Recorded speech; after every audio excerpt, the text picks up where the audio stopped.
राधे राधे दोस्तों।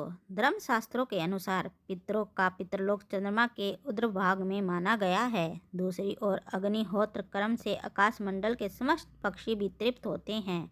पक्षियों के लोक को भी पितरलोक कहा जाता है। तीसरी ओर कुछ पितर हमारे वरुण देव का आश्रय लेते हैं और वरुण देव जल के देवता हैं, अतः पितरों की स्थिति जल में भी बताई गई है। इसके अलावा 3 वृक्ष, 3 पशु, 3 पक्षी में भी पितरों का आश्रय होता है। नंबर 1, 3 वृक्ष। पीपल का वृक्ष। पीपल का वृक्ष बहुत पवित्र माना गया है। एक और इसमें जहाँ विष्णु जी निवास करते हैं, वहीं यह वृक्ष रूप में पितर देव भी है। पितृ पक्ष में इसकी उपासना करना या इसे लगाना विशेष शुभ होता है। नंबर 2, बरगद का वृक्ष। बरगद के वृक्ष में साक्षात शिव निवास करते हैं। अगर ऐसा लगता है कि पितरों की मुक्ति नहीं हुई है तो बरगद के नीचे बैठकर शिव की पूजा करनी चाहिए। नंबर 3, बेल का वृक्ष। यदि पितृपक्ष में शिवजी को अत्यंत प्रिय बेल का वृक्ष लगाया जाए तो अतृप्त आत्माओं को भी शांति मिलती है। मावस के दिन शिवजी को बेल पत्र और गंगाजल अर्पित करने से सभी पितरों को मुक्ति मिलती है। इसके अलावा अशोक, तुलसी, समी और केले के वृक्ष की भी पूजा करनी चाहिए। 3 पक्षी। कौवा। कौवे को अतिथि आगमन का सूचक और पितरों का आश्रम स्थल माना जाता है। श्राद्ध पक्ष में कौवे का बहुत महत्व माना गया है। इस पक्ष में कौवे को भोजन कराना अर्थात अपने पितरों को भोजन कराना माना गया है। शास्त्रों के अनुसार कोई भी क्षमतावान आत्मा कौवे के शरीर में स्थित होकर विचरण कर सकती है। नंबर 2, हंस। पक्षियों में हंस एक ऐसा पक्षी है जहाँ देव आत्माएं आश्रय लेती हैं।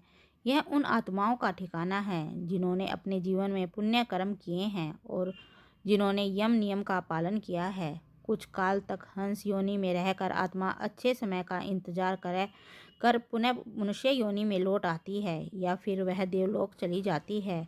हो सकता है कि आपके पितरों ने भी पुण्य कर्म किए हों। नंबर 3, गरुड़। भगवान गरुड़ विष्णु के वाहन हैं। भगवान गरुड़ के नाम पर ही गरुड़ पुराण है, जिसमें श्राद्ध कर्म, स्वर्ग, नरक, पितरलोक आदि का उल्लेख मिलता है।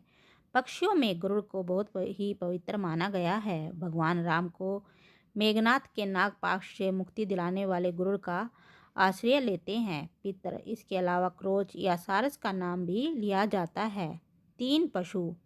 नंबर 1, कुत्ता। कुत्ते को यम का दूत माना जाता है।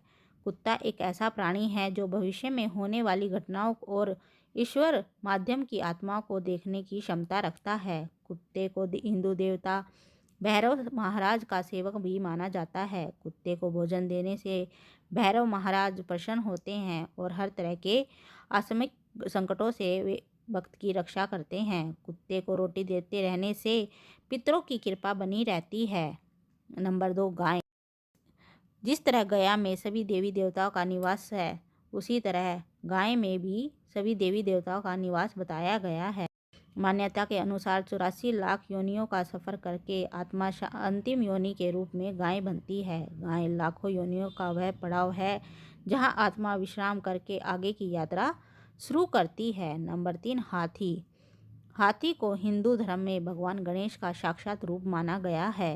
यह इंद्र का वाहन भी है। हाथी को पूर्वजों का प्रतीक भी माना गया है। जिस दिन किसी हाथी की मृत्यु हो जाती है, उस दिन उसका कोई साथी भोजन नहीं करता। हाथियों को अपने पूर्वजों की स्मृतियाँ रहती हैं। अश्विनी मास की पूर्णिमा के दिन गज पूजा विधि व्रत रखा जाता है। सुख समृद्धि की इच्छा रखने वाले उस दिन हाथी की पूजा करते हैं। इसके अलावा बरहा, बैल और चींटियों का यहाँ उल्लेख किया जा सकता है, जो चींटी को आटा देते हैं और छोटी छोटी चिड़ियों को चावल देते हैं। वे बैकुंठ जाते हैं।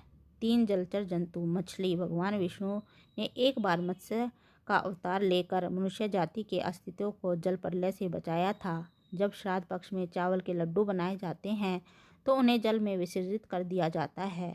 नंबर 2, कछुआ। भगवान विष्णु ने कच्छप का अवतार लेकर ही देव और असुरों के लिए मंदराचल पर्वत को अपनी पीठ पर स्थापित किया था। हिंदू धर्म में कछुआ बहुत ही पवित्र अभयचर जंतु है जो जल की सभी गतिविधियों को जानता है। नंबर 3, नाग। भारतीय संस्कृति में नाग की पूजा इसलिए की जाती है क्योंकि यह एक रहस्यमय जंतु है। यह भी पितरों का प्रतीक माना गया है। इसके अलावा मगरमच्छ भी माना जाता है।